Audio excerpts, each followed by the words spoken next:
Komisi 2 DPR RI, KPU RI, dan pemerintah menyetujui peraturan KPU PKPU nomor 8 tahun 2024 tentang pencalonan kepala daerah yang mengakomodir putusan Mahkamah Konstitusi atau MK.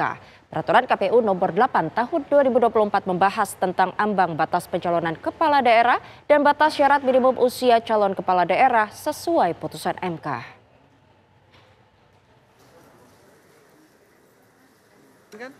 Persetujuan diambil dalam rapat dengar pendapat Komisi 2 DPR RI bersama Komisi Pemilihan Umum KPU RI dan pemerintah dengan agenda pembahasan rancangan peraturan KPU PKPU nomor 8 tahun 2024 tentang pencalonan kepala daerah.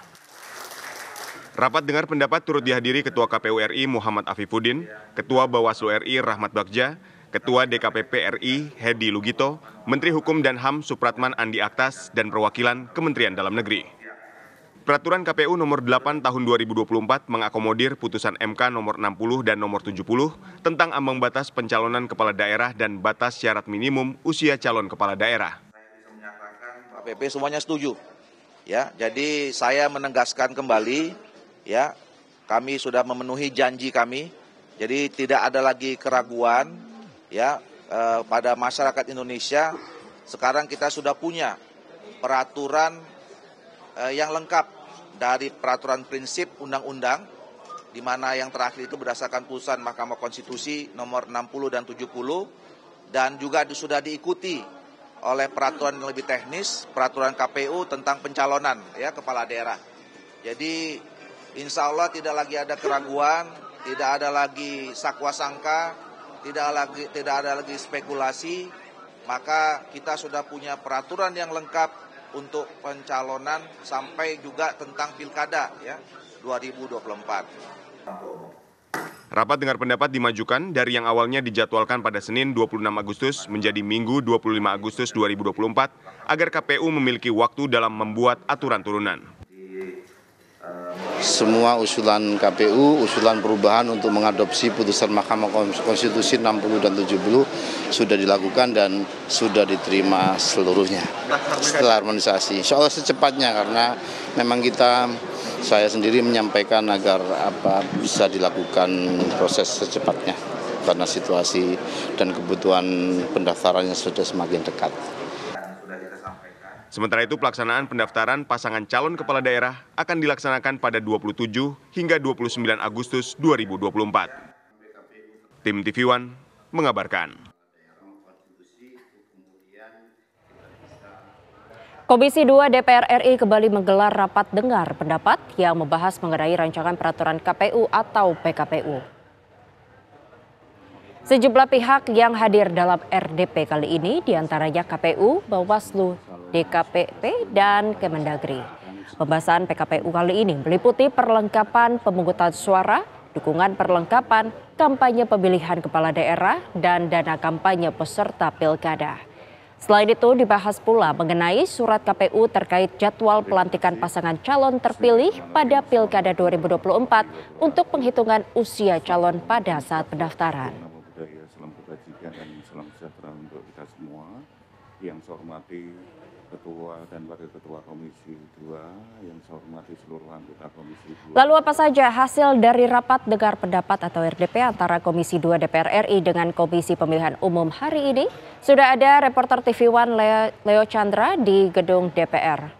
Leo, apa saja hasil RDP yang dilakukan di sana? Silakan. Ya, selamat siang Yohana dan juga pemirsa TV One. Benar sekali bahwasannya hari ini pihak dari Komisi 2 DPR RI bersama dengan juga KPU dan juga Bawaslu dan juga Dirjen Polpum Kemendagri ini melakukan rapat dengar pendapat yang dimana memang tadi sudah dimulai sejak pagi pada pukul 10.40 dan juga setelah selesai pada pukul 1 waktu Indonesia Barat, waktu 1 siang tadi di ruang rapat Komisi 2 DPR RI Senayan, Komplek Parlemen Senayan, Jakarta Pusat. Dan dimana memang juga tadi dihadiri Ketua Komisi 2 DPR Ahmad Doli yang juga memimpin RDP siang ini. Kemudian hadir juga Ketua KPU RI Muhammad Arifuddin dan juga Ketua Bawaslu RI dan juga sejumlah perwakilan perwakilan dari partai politik. Di mana RDP hari ini juga pembahasannya sangat menarik sekali karena ini berkaitan dengan Pilkada 2024 yang dilakukan serentak di Indonesia. Yang pertama itu adalah rancangan peraturan KPU tentang perlengkapan pemungutan suara yang berkaitan dengan logistik. Kemudian ini dukungan perlengkapan lainnya, perlengkapan pemungutan suara, kemudian kampanye pemilihan kepala daerah dan juga dana kampanye peserta pilkada.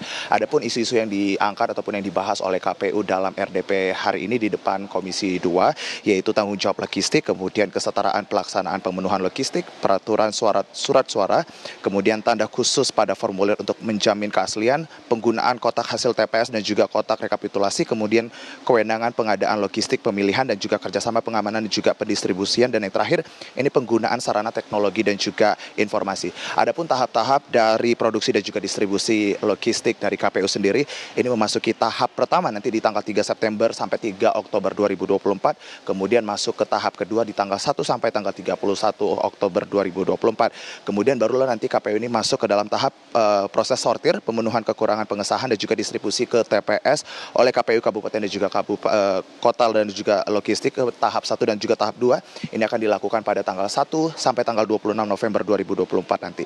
Kemudian PKPU terkait dengan kampanye KPU ini juga melakukan penyesuaian terhadap keputusan MK nomor 52 dan juga 69 terkait dengan rancangan kampanye pemilihan gubernur, wakil gubernur, kemudian wali kota dan juga wakil wali kota, serta bupati dan juga wakil bupati, yang ini juga masuk ke dalam Undang-Undang nomor 1 tahun 2014.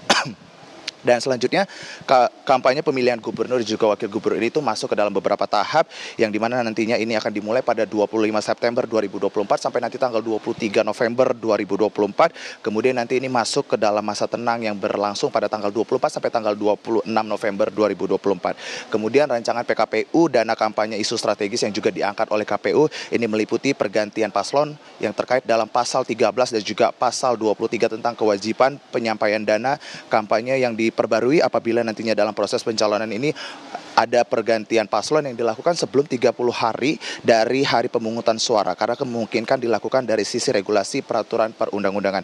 Dan juga poin nomor 2 yang kemudian disampaikan oleh KPU sendiri terkait dengan apa saja sanksi jika nantinya paslon ini itu terlambat ataupun tidak membayarkan dananya tersebut, maka larangan itu akan dilakukan, larangan untuk melakukan kegiatan kampanye, kemudian tidak dikeluarkan rekomendasi untuk dilakukannya pergantian pejabat, dan tidak ditetapkan sebagai pasangan dan calon terpilih sampai dengan pasangan calon tersebut menyampaikan LPPDK. Dan itu tadi informasi yang kami dapatkan dari hasil rapat hari ini di Komisi 2 DPR RI. Begitu laporan kami, kembali ke studio, Yohana.